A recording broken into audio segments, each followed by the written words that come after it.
Hey there folks, the Infinite Jukebox here with another list video, and you know, my great-great-great-great-great-grandfather, right before he kicked the bucket, said something I'll never forget. Hey, how far do you think I can kick this bucket? But he also said, you know, when you are older, you're going to have a YouTube channel, and you're going to talk about music, and every year, once the new year happens, you have to talk about the prior year and all of your favorite and least favorite stuff from it.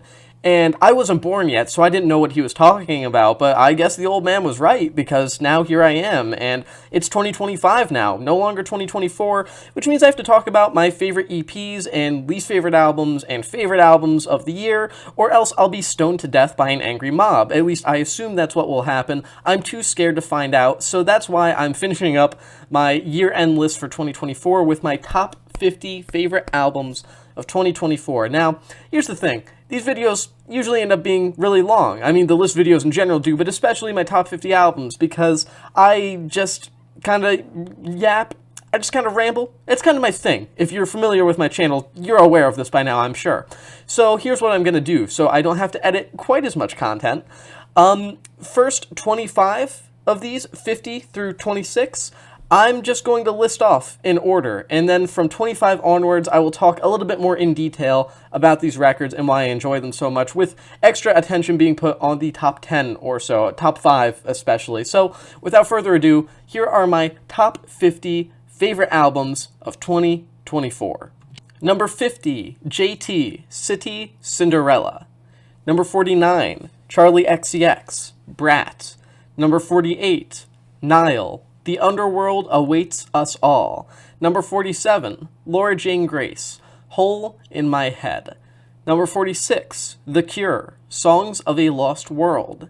Number 45, Blood Incantation, Absolute Elsewhere. Number 44, Yard Act, Where's My Utopia. Number 43, Pretty Girl Jade, Ultra Fantasy Ruby Red. Please check that one out. It's extremely underrated, but I digress. Number 42, Father John Misty, Mahash Mashana. Number 41, Mount Erie, Night Palace. Number 40, Doechii, Alligator Bites, Never Heal. Number 39, High on Fire, Cometh the Storm. Number 38, Bruiser Wolf, My Stories Got Stories. Number 37, Alexander Gregory Kent, former Sprain member, Teaches Dust to Reason. Number 36, Richie, former Injury Reserve member, Triple Digits. Number 35, Fortet, 3. Number 34, Casey Musgraves, Deeper Well. Number 33, Remy Wolf, Big Ideas. Number 32, Judas Priest, Invincible Shield. Number 31, Joey Valance and Bray, No Hands. Number 30, Ka, rest in peace, The Thief Next to Jesus. Number 29, Melt Banana, 3+5. Number 28, Denzel Curry, King of the Mischievous South, Volume 2. Number 27, Speed, Only One Mode. Number 26, Jay Skeese and Superior, Testament of the Times.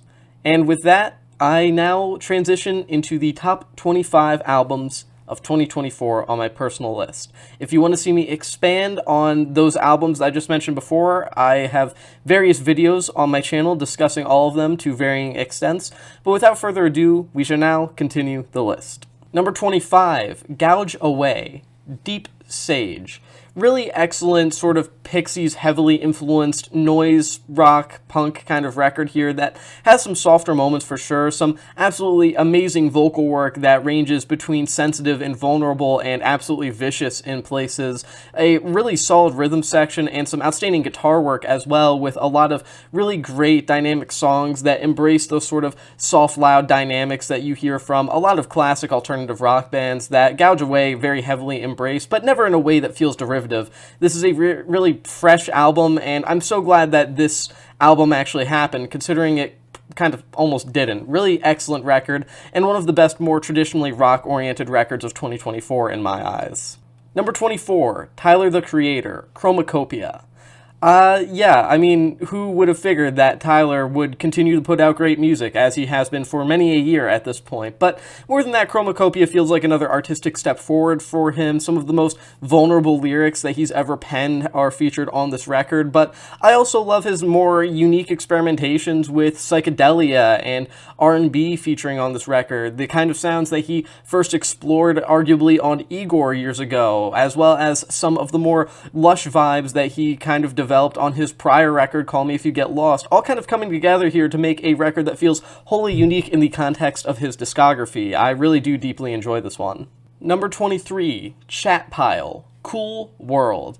This is another fantastic, disturbing, unnerving, uncomfortable record from beloved noise rock, sludge metal, whatever you would want to consider them, band Chat Pile, and it's just as heavy as anything they've put out in the past. A brilliant follow-up to the already immaculate God's Country a couple years back, and I mean, everything here is fantastic. The vocals are deranged, the guitars are dissonant and intense, yet the entire thing feels like, despite it shambling through each song, feels well put together enough to come across as cohesive and coherent throughout its entire track list, which is something I can deeply appreciate, as a lot of records like this don't manage to feel singular from song to song, but this album feels like a full listening experience and a powerful one at that, and I highly recommend it if you are a big fan of music that sounds like it hates you. Number 22, Kendrick Lamar, GNX. I don't really think I can say much about this record that hasn't already been said by like 90 other people on YouTube by this point, but if for some reason you want to hear my take on GNX by Kendrick Lamar,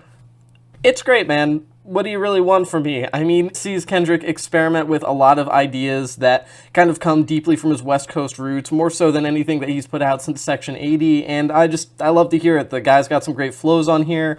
I love how deep and at times personal a lot of his songwriting gets on here, talking about, disappointing Lil Wayne with the whole, Super Bowl controversy, big quotations around controversy, with Kendrick playing, the Super Bowl and stuff like that. I love hearing all of the sort of ways that he connects himself back to his roots by featuring all of these underground West Coast rappers who don't bring a single weak verse to the entire project. Just a really brilliant record overall, and it's crazy to see Kendrick still continue to be fresh and be arguably the single most creative mainstream rapper this far into his career. Just a brilliant artist with another brilliant album, unsurprisingly.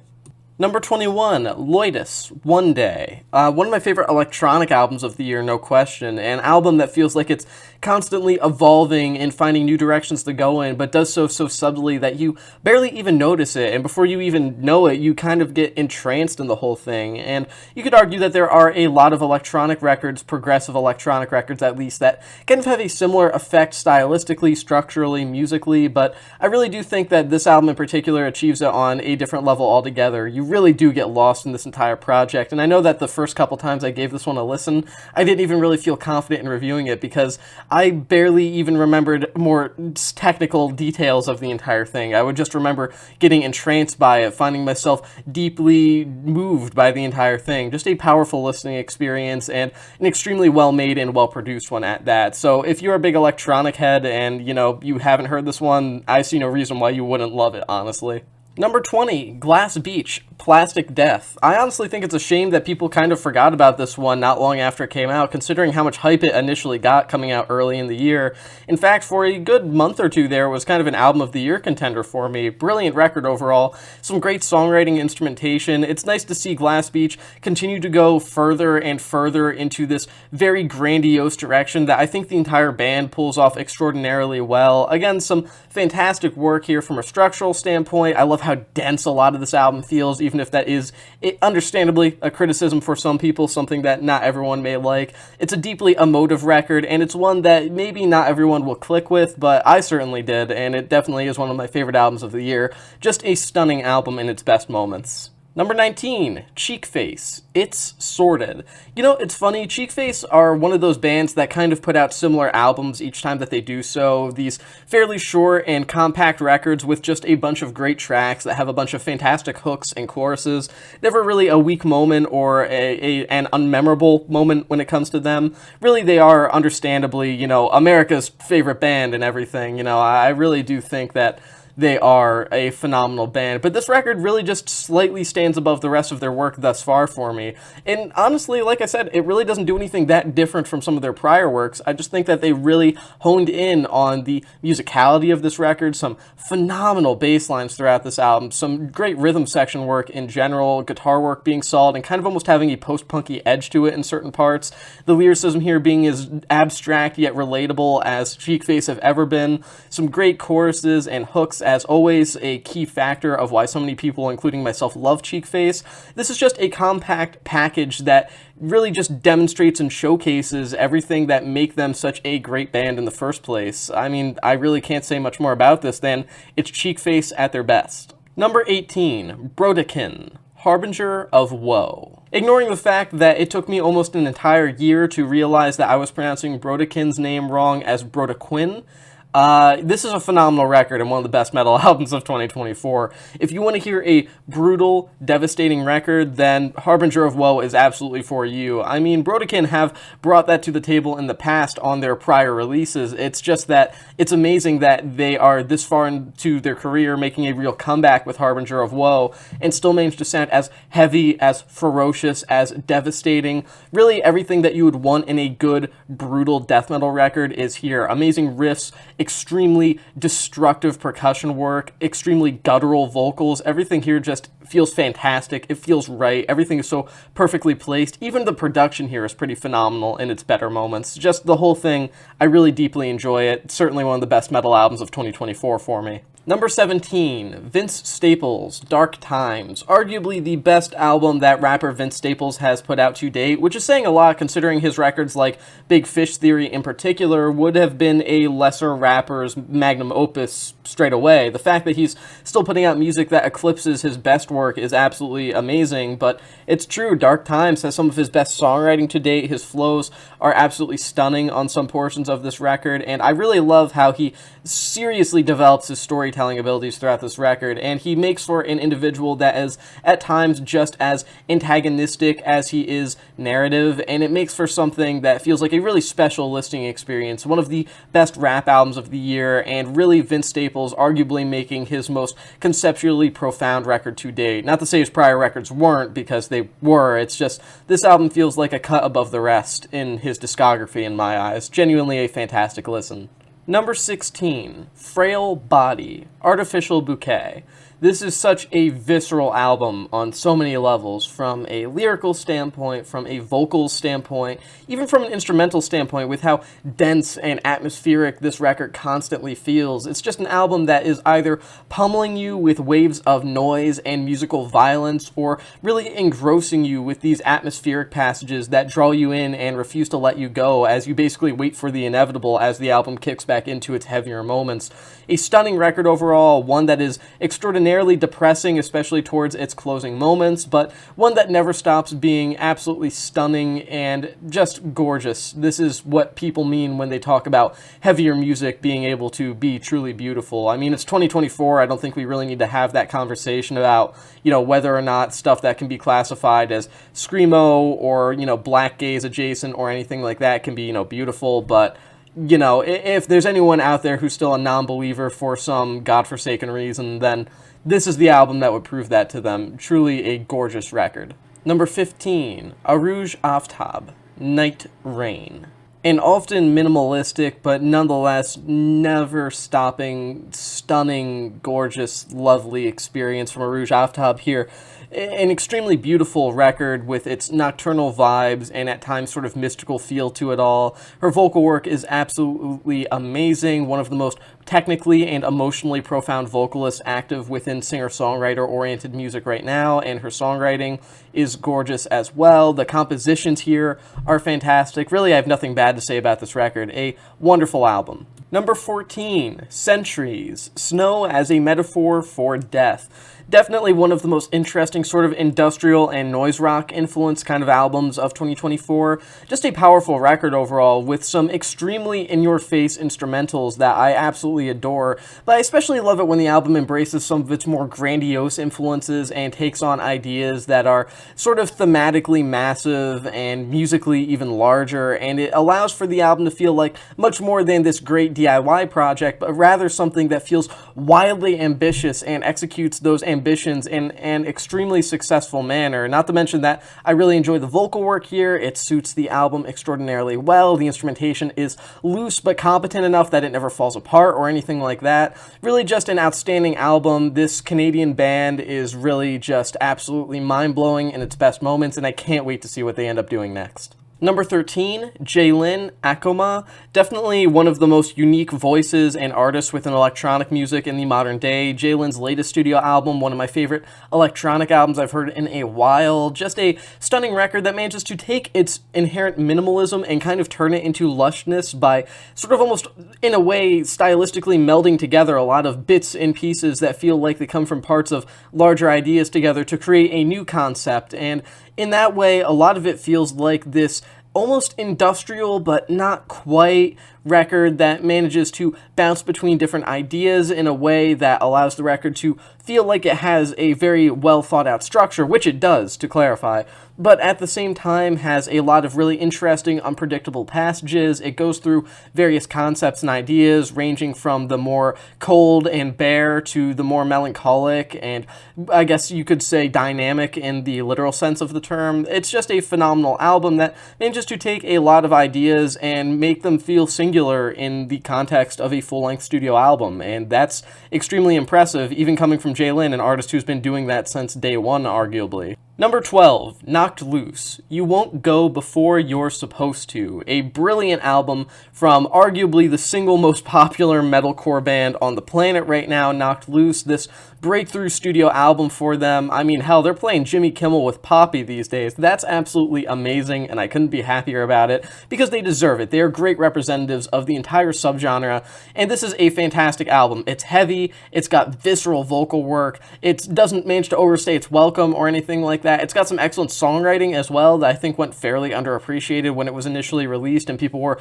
fawning over just how direct a lot of the instrumentation on here was, which is fair as well. Some great guitar work on here, very complex in some places, with some phenomenal but peculiar riffs that I still can't quite wrap my head around in a couple tracks here or there, but I digress. There really could not be a better representative for metalcore in 2024, no matter what so many pretentious scene members may kind of say about what Knocked Loose do or don't represent. People can say that they, sold out by going on Kimmel or whatever all they want. I don't really give a fuck about that, but personally, I love seeing them succeed. I love this record, and I'm just excited to see what they end up doing next. Number 11, Nala Sinefro, Endlessness. Definitely one of my favorite, if not my absolute favorite, traditional jazz album of the entirety of 2024. Really, this is just a gorgeous record that you can so easily get lost in, as well as a wonderful follow-up for Sinefro after an amazing debut album. Endlessness is just lush, it's grand, it's spacey, really embraces these kind of space-age era jazz sounds really well in a modern sense, incorporating a lot of electronic elements as well, embracing those sort of jazz fusion ideas, but not in a way that feels dated to the quote-unquote golden age of that particular subgenre of jazz. It's a wonderful record that manages to take a plethora of ideas from Nala Sinefro and combine them together into a highly distinct record that could really only come from her, and continues to prove her as one of the best composers and performers in jazz in the modern day. Just a talent with endless potential, or endlessness of potential, because that's the name of the album. Please laugh. And now for my top 10, starting with number 10, Rhapsody, Please Don't Cry. One of my favorite rap albums of the year. Just a stunning record from Rhapsody, as I really do think that she's always been an artist with a huge amount of potential, but one that's never really capitalized on it in full. I mean, I love her past work, don't get me wrong, but it's really nice to see her display everything that she's capable of, at least thus far, on a full-length studio album in the form of Please Don't Cry, an album that embraces her amazing flows, her brilliant storytelling lyricism, her amazing vocal work, embracing sounds and influences from various corners of her own artistic background. It makes for an immensely passionate and moving listening experience, one that's so easy to return to, and with the kind of charisma and personality that she has behind the mic, I think it's pretty fair to argue her as one of the best rappers active today, and this certainly marks one of the best rap projects of the entirety of 2024 in my eyes. Number 9, The Mesthetics and James Brandon Lewis. The Mesthetics and James Brandon Lewis. It's self-titled. It's self-titled. But it's a brilliant record, and I called Endlessness by Nahles and Nefro my favorite traditional jazz album of the year, despite that it's placed slightly lower than this one, because I don't know if I would fully consider this record jazz, but I do know that I absolutely adore it. It is a traditional jazz lineup for the most part: guitar, bass, drums, saxophone player, tenor sax, and as a whole, it seems on paper to be a regular jazz record. But this album is so completely wild, featuring some amazing rhythm section work from Joe Lally and Brendan Canty on bass and drums respectively, both former Fugazi members of course, as well as, more notably, some stunning avant-garde guitar work from Anthony Pirogue, as well as some of course, amazing sax work from James Brandon Lewis, arguably one of the now most intense saxophonists of the modern age that I have found myself familiarized with, at least based on this record alone and some of, his other work that is out there. And in turn, I just feel like I have to cite this record as one of my favorite albums of the year just because of how continuously blown away by it I am. I mean, every time I return to it, it feels like a wildly different experience from the last time. Sometimes it feels eccentric and deranged. Sometimes it feels oddly mournful. It's just a wonderful album, and I think it breaks a lot of the boundaries set by the ideas of jazz or jazz rock or whatever you would want to initially consider this, and becomes something else entirely. Number 8, Nick Cave and the Bad Seeds, Wild God. Now, for those who haven't kept up with Nick Cave and the Bad Seeds in recent years, Nick, as a songwriter, has been extremely mournful for completely understandable reasons that I won't get into here, but the more important thing to talk about is that Wild God feels like a moment of return to the Bad Seeds, at least. I mean, not only is it a literal return in the sense that Nick is no longer doing solo work with Warren Ellis and is now back with the entire Bad Seeds band, but it also feels like a return in the sense that this record is brimming with hope. There's consistent hope throughout this record, hope for a brighter future, hope that one can get through the struggles of today, hope for hope. It just feels like a powerful, moving record at every single turn, sometimes downright spiritual in its best moments, with a lot of the record obviously taking a degree of spiritual and religious influence, and it makes for an album that is one of the most emotionally powerful of Nick Cave's entire career, both with and without the Bad Seeds. And as a massive fan of his work with the Bad Seeds in particular, that is extremely high praise, the highest praise I could possibly give myself as just a massive, massive fan of their entire catalog of work. Wild God is a fittingly titled wild album filled with some of the most emotionally devastating but uplifting moments in their entire discography. Number 7, Convulsing, Perdurance. One of the most sweeping and emotionally devastating extreme music albums of the entirety of 2024, the latest studio album from the one-man project Convulsing, led by Australian metal musician Brendan Sloan, is absolutely gorgeous. It manages to start off being this extremely heavy-hitting and destructive, dissonant death metal album that is so dense and all over the place, yet well put together enough that it all feels connected in one way or another, creating an atmosphere that is uneasy and at times outright unnerving before finally breaking into this more almost prog adjacent kind of emotional state that I think is just as emotionally effective, if not more so. And things end off with an absolutely stunning final note, as the final lyrics of the record, "I'll endure a little while longer," have consistently rung in my brain since I first listened to this record many, many months ago, and it still remains one of the most standout moments I had with a listening experience throughout the entirety of the year. I mean, mean, this album is just absolutely gorgeous, and it allows for there to be a feeling of hope to kind of stick around throughout this record, and I think that's a kind of key factor of this album, the endurance to kind of carry on and to make it through the present day, to make it through personal struggles in the present. I think that's what this album is really about at its core, and that sort of hyper-positivity through a wave of emotional and personal destruction is absolutely gorgeous, and it makes for one of the most moving albums of the year for me. Number 6, Nia Archives, Silence is Loud. Absolutely amazing and highly ambitious sort of pop-oriented record here that really does embrace a lot of the jungle and drum and bass influences that Nia has been working with for a while now at this point, really since she began. But more importantly, this is a debut album that seriously refined her sound. I mean, she has some really solid EPs that were a bit messy, and this album takes her into full-length form, completely developed as an artist, and makes for what I honestly think could be a sort of definitive artistic statement of an entire subsection of electronic-influenced pop music. I mean, everything about this album is pretty much perfect. Her presence here is filled with charisma, but she's also amazing from a technical standpoint, making for a vocal performance and general performance as a performer in the more entertainment kind of sense that is absolutely amazing. The production here that she and several other producers like Jack Wobb and Ethan P. Flynn deliver is phenomenal, really incorporating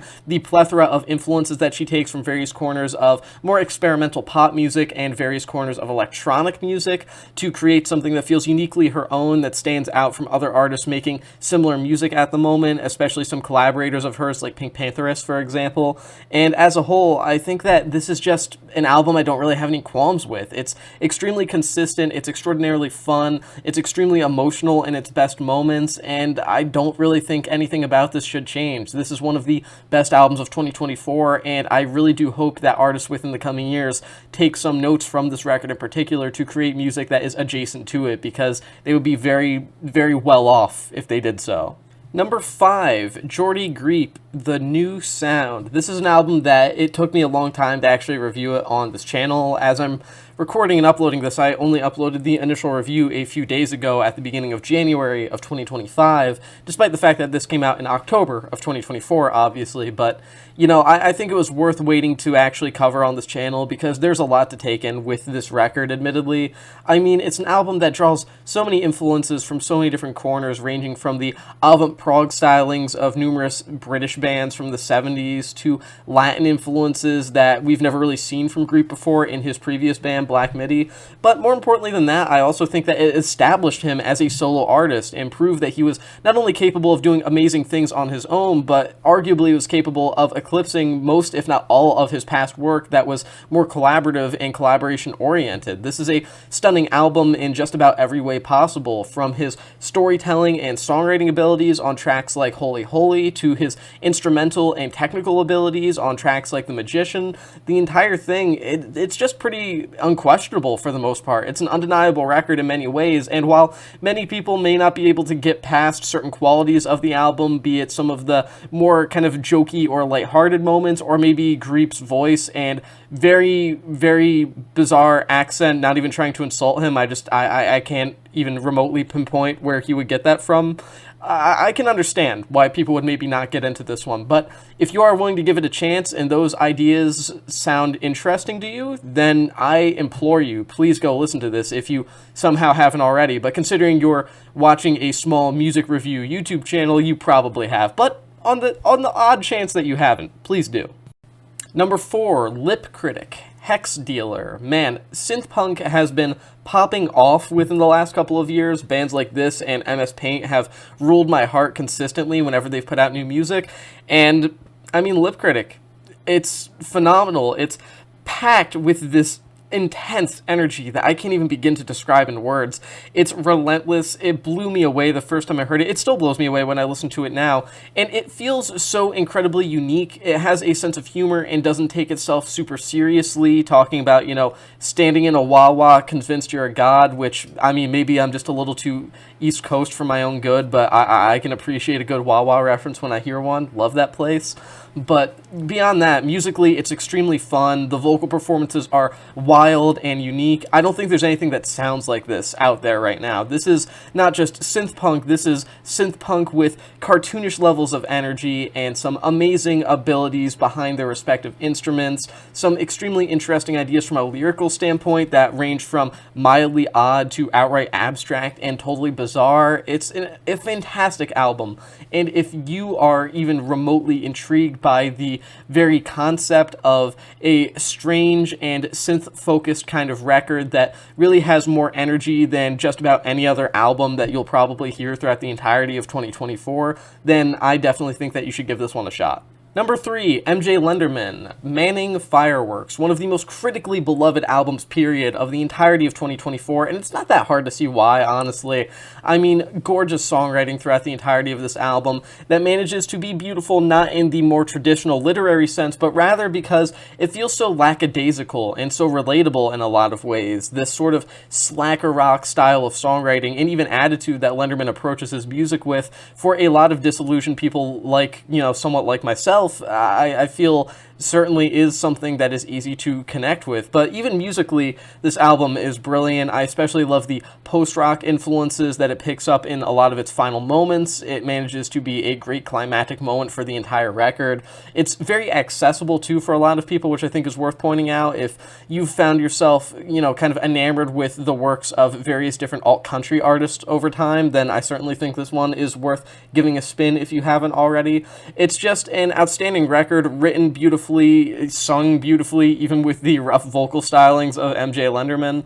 And again, it's another album that I don't really have a single qualm with. It's pretty perfect in its own unique way, and it deserved all of the accolades that it got throughout the year. Number 2, Adrianne Lenker, Bright Future, another singer-songwriter-oriented album, but one significantly more melancholic, arguably, than the Lenderman album that I just mentioned, and also a brilliant album from Adrianne Lenker, her best solo work by far, in my opinion, and also just the best work that she's ever been involved with, eclipsing, in my eyes, anything that she's done with Big Thief, which is saying a lot, because Big Thief are a phenomenal band, of course, but I digress. Bright Future's songwriting is stunning, outright depressing in its best moments, but in such a vulnerable way that it's hard not to deeply empathize with a lot of what she talks about here on various different songs. I love the heartbreak on tracks like Donut Seam. I even love the re-recording of Vampire Empire on here, which I slightly prefer over the Big Thief versions, I guess plural there, as I just love how raw and unfiltered it is, talking about this difficult kind of situationship of sorts, this sort of, toxic dynamic between two people. Absolutely amazing record, and I don't think that you could ask for a more emotional and a more transparent album from one of the best songwriters active today, Adrianne Lenker. A gorgeous, gorgeous listening experience that you're missing out on if you haven't checked out yet. And finally, my number 1 album of 2024, Cindy Lee, Diamond Jubilee. Where do I start with this album? I spent, I think, well over 30 minutes talking about this album in my original review of it, about like a month or two after it originally came out, because it took me that long to find the words to describe how moved by this album I actually was. A behemoth, monolith, if you will, of a record that embraces so many different sounds from music of the past that really I doubt anybody who's watching this video, including myself, has ever even remotely experienced, and turning it into this onslaught of melancholia and psychedelia that practically transports you to another dimension and almost gives you a view into an alternate universe where this is the pop music of the modern day. And it just feels so surreal. It feels so stunning. It feels like nothing I've ever heard before and doubt I will hear again. It just feels so singular. And you could say, oh, well, there's a lot of psychedelic and hypnagogic pop that sounds like this.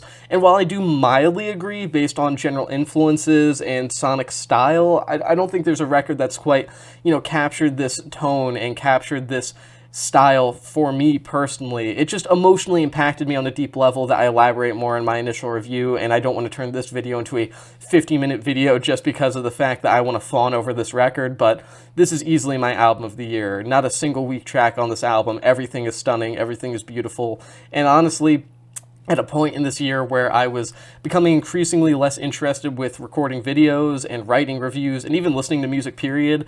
This is an album that really swept me off my feet and reminded me about why I do this and why I'm a huge dork about music in general and why I listen to music I've never heard of instead of just listening to the same stuff over and over, because occasionally I get to discover stuff like this that not only makes me, be reminded of why I love this, but also makes me rethink everything about my perspective on music and, how music can emotionally affect me. This is an album that made me cry the first time I listened to it. This is an album that I've listened to front to back more times than I would like to count, just as a means to sort of disassociate to it. It's a perfect album to me. One of my favorite albums, not only of this year, but I think officially I can say at this point of all time, just absolutely, absolutely immaculate in every way that a record possibly can be. And with that being said, that is the end of this list. My top 50 albums of 2024. So what does this mean? Well, it means I'm done with my list. What do you think it means? No, but for real though, I am done with all of my videos for 2024, and I've stated this on the channel in my past few videos, but I did take a fairly lengthy break from YouTube for a while there to, just focus on school and, my other things. I'm working towards that degree, baby, but, I feel like I'm going to have more time in the near future to work on my channel, but more importantly than that, there are going to be some very, very big changes, more like one very big change that is kind of not really that important, but it's worthy enough that I'm going to make a pretty lengthy and impactful video. For me, anyway. Impactful for me. I don't know if it'll impact anybody else, but impactful for me video in the relatively near future. Hopefully by the end of January, maybe February. In the time until then, though, I will hopefully be continuing to review new music as it comes out and everything. And, yeah, I guess all I can say is hopefully, you guys will stick around after that video comes out. That video is very important to me, and I hope that you do enjoy it when it does come out. If you do watch it, you'll know what it is, based exclusively off of its title. And I think some people probably have already figured it out, but hey, if not, then I guess I'll just wait until then to see. But with that being said, that is the end of this video.